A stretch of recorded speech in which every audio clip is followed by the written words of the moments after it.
ಇವತ್ತು ಸದಸ್ಯರು ಕೇಳಿದ್ದು ಅರಣ್ಯ ಪ್ರದೇಶದಲ್ಲಿ ಸಾಗುವಳಿ ಮಾಡಿಕೊಂಡು ವಾಸಿಸುತ್ತಿದ್ದ ಬುಡಕಟ್ಟು ಜನರ ಕುಟುಂಬಗಳನ್ನು ಸರ್ಕಾರ ಅರಣ್ಯ ಇಲಾಖೆಯ ಬೇರೆ ಬೇರೆ ಬೃಹತ್ ಯೋಜನೆಗಳ ಕಾರಣಕ್ಕಾಗಿ ಒಕ್ಕಲೆಬ್ಬಿಸುವ ಕಾರ್ಯ ನಡೆಸುತ್ತಿರುವುದು ಅಂತ ಕೇಳಿದ್ದೀರಿ. ನೀವು ಈಗೇನು ಕೇಳ್ತಾ ಇದ್ದೀರಿ, ನೀವು ಪ್ರಶ್ನೆ ಕೇಳಿದ್ದೊಂದು, ಈಗ ನೀವು ಹೇಳ್ತಾ ಇರುವಂಥದ್ದು ಬೇರೆ ಬೇರೆ. ಇವತ್ತು ಅದಕ್ಕೆ ಕೇಳಿ ನೀವು ಏನು ಪ್ರಶ್ನೆ ಕೇಳಿದಿರಿ ಅದಕ್ಕೆ ನಮ್ಮ ಇಲಾಖೆಯವರು ಉತ್ತರ ನಾವು ಕೊಟ್ಟಿದ್ದೇವೆ. ನೀವು ಪ್ರಶ್ನೆ ಭಾಳ ಸ್ಪಷ್ಟವಾಗಿ ಕೇಳಬೇಕಾಗಿತ್ತು.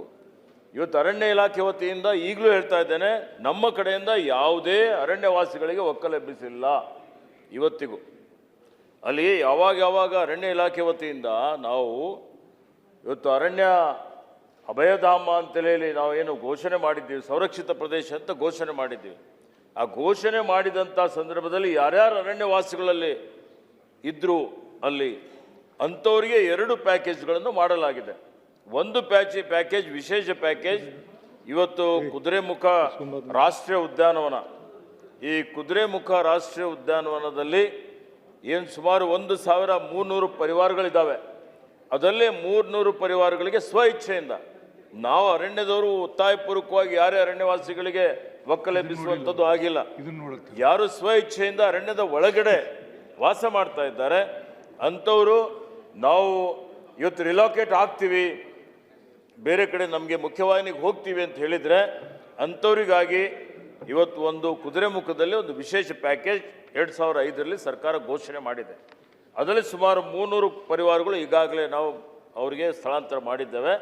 ಇನ್ನೂ ಸುಮಾರು 300 ಪರಿವಾರಗಳು ಹೋಗಲಿಕ್ಕೆ ತಯಾರಿದ್ದಾರೆ. ಅದಕ್ಕೆ ಅನುದಾನದ ವ್ಯವಸ್ಥೆ ಮಾಡಬೇಕಾಗಿದೆ. ಆ 600 ಪರಿವಾರ ಬಿಟ್ಟು 700 ಪರಿವಾರಗಳು ಇನ್ನೂ ಅಲ್ಲೇ ಇದ್ದಾವೆ. ಇದೇ ರೀತಿಯಲ್ಲಿ 2ನೇ ಪ್ಯಾಕೇಜ್ ಏನಿದೆ ಅಂತ ಹೇಳಿದರೆ, ಇವತ್ತು ನಮ್ಮ ರಾಷ್ಟ್ರೀಯ ಹುಲಿ ಸಂರಕ್ಷಣಾ ಪ್ರಾಧಿಕಾರದ ಮಾರ್ಗಸೂಚಿಗಳ ಪ್ರಕಾರ NTCA ಗೈಡ್ಲೈನ್ ಪ್ರಕಾರ ನಮ್ಮಲ್ಲಿ ಒಂದು ಪರಿವಾರಕ್ಕೆ ಪತಿ ಪತ್ನಿಗೆ 15 ಲಕ್ಷ ರೂಪಾಯಿ ಪರಿಹಾರ ಕೊಡ್ತೀವಿ. ಆ ಪತಿ ಪತ್ನಿಗೆ ಹೊರತುಪಡಿಸಿ 18 ವರ್ಷದ ಮಗ ಇದ್ದರೆ ಅವನಿಗೆ 15 ಲಕ್ಷ, 18 ವರ್ಷದ ಮಗಳಿದ್ದರೆ ಆ ಮಗಳಿಗೆ 15 ಲಕ್ಷ, ಅಂಗವಿಕಲರಿದ್ದರೆ ಯಾರೇ ಇರಲಿ ಅಂಥವ್ರಿಗೆ 15 ಲಕ್ಷ.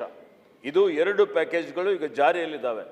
ಈ 2 ಪ್ಯಾಕೇಜ್ಗಳ ವ್ಯಾಪ್ತಿಯಲ್ಲಿ ಎಷ್ಟು ಜನ ನಾವು ಸ್ಥಳಾಂತರಗೊಳ್ತೀವಿ ಅಂತೇಳಿ ಅರ್ಜಿ ಕೊಡ್ತಾರೆ, ಅರ್ಜಿ ಇಟ್ಕೊಂಡು ಸರ್ಕಾರದಲ್ಲಿ ಹಿಂದೆ ಕೇಂದ್ರ ಸರ್ಕಾರದಿಂದಲೂ ಅನುದಾನ ಬರುವಂಥದ್ದಿತ್ತು.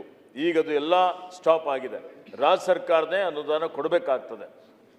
ಆ ದೃಷ್ಟಿಯಿಂದ ಇವತ್ತು ಸುಮಾರು ಇನ್ನೂ 1000ಗಿಂತಲೂ ಹೆಚ್ಚಿನ ಒಂದು ಪರಿವಾರಗಳು ವಿವಿಧ ನಮ್ಮಲ್ಲೇನು ಅನೇಕ ಸಂರಕ್ಷಿತ ಪ್ರದೇಶಗಳಿದ್ದಾವೆ. ಬಂಡೀಪುರ ಇರ್ಬೋದು, ಬಂಡೀಪುರದಲ್ಲಿಲ್ಲ, ನಾಗರಹೊಳೆ ಇದೆ, ಭದ್ರಾ ಇದೆ, ಕಾಳಿ ಇದೆ. ಹೀಗಾಗಿ ಇವೆಲ್ಲದ ಕಡೆ ಇದ್ದಾವೆ. ಯಾರ್ಯಾರು ಸ್ವ ಇಚ್ಛೆಯಿಂದ ಮುಂದೆ ಬರ್ತಾರೆ, ಮುಂದೆ ಬಂದಂಥವರು ಸುಮಾರು 600-700 ಪರಿವಾರಗಳಿದ್ದಾವೆ. ಅದಕ್ಕೆ ಅನುದಾನ ಇವತ್ತು ಮಾನ್ಯ ಮುಖ್ಯಮಂತ್ರಿಗಳಿಗೆ ನಾನು ಕೇಳಿದ್ದೀನಿ. ಹಂತದಲ್ಲಿ ಅವರಿಗೆ ಪುನರ್ವಸತಿ ಮಾಡುವಂಥ ಒಂದು ಕೆಲಸ, ಅವರಿಗೆ ಸ್ಥಳಾಂತರ ಮಾಡುವಂಥ ಕೆಲಸ ಸರ್ಕಾರ ಮಾಡ್ತದೆ. ನಾನು ಸ್ಪಷ್ಟ ಕೇಳಿದ್ದೇನೆ 40 ವರ್ಷಗಳಿಂದ ಅಂತ. ಮಾನ್ಯ ಸಚಿವರು ಹೇಳ್ತಿರುವಂಥದ್ದು ಈಗಿರುವಂಥ ಯೋಜನೆಗಳು, ಕಳೆದ 10 ವರ್ಷದ ಈಚೆ ಆದಂಥ ಯೋಜನೆಗಳು. ನಾನು ಕೊಟ್ಟಂಥ ಉದಾಹರಣೆ ಕೂಡ 1990 ಕೊಟ್ಟಿದ್ದೇನೆ, ಪ್ರಿಯಾಪಟ್ಟಣ ಹುಣಸೂರು ತಾಲೂಕಿಂದು. ಆವಾಗಲಿಂದ ಕೇಳಿದ್ದೇನೆ ಸನ್ಮಾನ್ಯ ಸಭಾಪತಿಗಳೇ. ಆ ಉತ್ತರ ಇಲ್ಲಿ ಬಂದಿಲ್ಲ. ಸಚಿವರು ಈ ಉತ್ತರ ಕೊಡೋದಾದರೆ ಅದಾದರೂ ಕೊಡ್ಬೋದಿತ್ತಿಲ್ಲಿ. ಪೂರ್ತಿ 4 ಇಲ್ಲ ಅಂತ ಖಾಲಿ ಪೇಪರ್ ಇದ್ದ ಹಾಗೆ ಒಂದು ಉತ್ತರವನ್ನು ಕೊಟ್ಟಿದ್ದಾರೆ. ಅದಕ್ಕೋಸ್ಕರ ನಾನು ಕೇಳೋದು, ಈ ಉತ್ತರವನ್ನು ಒಪ್ಪುವಂಥ ಉತ್ತರ ಅಲ್ಲ. ಇಲ್ಲಿ ನಾನು ಹೇಳಿರುವಂಥ ಎಲ್ಲದೂ ಕೂಡ 25, 30ರಿಂದ 40 ವರ್ಷ ಹಿಂದಿನ ಪ್ರಕರಣಗಳು. ಯಾವ ಮೈಸೂರು ಅಥವಾ ಆ ಜಿಲ್ಲೆಗಳಲ್ಲಿ ಕೇಳಿದರೆ, ಮೈಸೂರು ಇರ್ಬೋದು, ಕೊಡಗು ಜಿಲ್ಲೆ, ರಾಮನಗರ ಜಿಲ್ಲೆಗಳಲ್ಲಿ ಮಕ್ಕಳು ಕೇಳಿದ್ರೆ ಹೇಳ್ತಾರೆ. ಆ ಮಾಸ್ತಿಗುಡಿ ಇರ್ಬೋದು, ಶೆಟ್ಟಿಹಳ್ಳಿ 1, 2 ಇರ್ಬೋದು, ಬೇರೆ ಬೇರೆ ಪುನರ್ವಸತಿ ಕೇಂದ್ರಗಳಿದೆ. ಒಕ್ಕಲಿ ಎಬ್ಸದೇ ಇದ್ದರೆ ಪುನರ್ವಸತಿ ಕೇಂದ್ರಗಳು ಹೇಗೆ ಮಾಡಿರ್ತಾರೆ? ಆ ಪುನರ್ವಸತಿ ಕೇಂದ್ರಗಳು ಒಂದೂ ಪೂರ್ತಿಯಾಗಿ ಸರಿಯಾಗಿ ವ್ಯವಸ್ಥಿತ ಆಗಿಲ್ಲ. ಅದರ ಬಗ್ಗೆ ನಾನು ಕೇಳಿರುವಂಥದ್ದು ಸ್ಪಷ್ಟ ಇದೆ ಇಲ್ಲಿ 40 ವರ್ಷಗಳಿಂದ ಅಂತ. ನಾನು ಮಂತ್ರಿಗಳು ಈಗ ಹೇಳುವಂಥ ಉತ್ತರ ನನಗೂ ಗೊತ್ತು, ಈ 10 ವರ್ಷಗಳ ಈಚೆ. ಹಾಗಾಗಿ ಅರ್ಧ ಗಂಟೆ ಚರ್ಚೆಗೆ ಅವಕಾಶ ಮಾಡಿಕೊಡ್ಬೇಕಿದ್ದು. ಈ ಉತ್ತರದಿಂದ ತೃಪ್ತಿ ಇಲ್ಲ ಅನ್ನುವಂಥ ಮಾತನ್ನು ಹೇಳ್ತೇನೆ ನಾನು.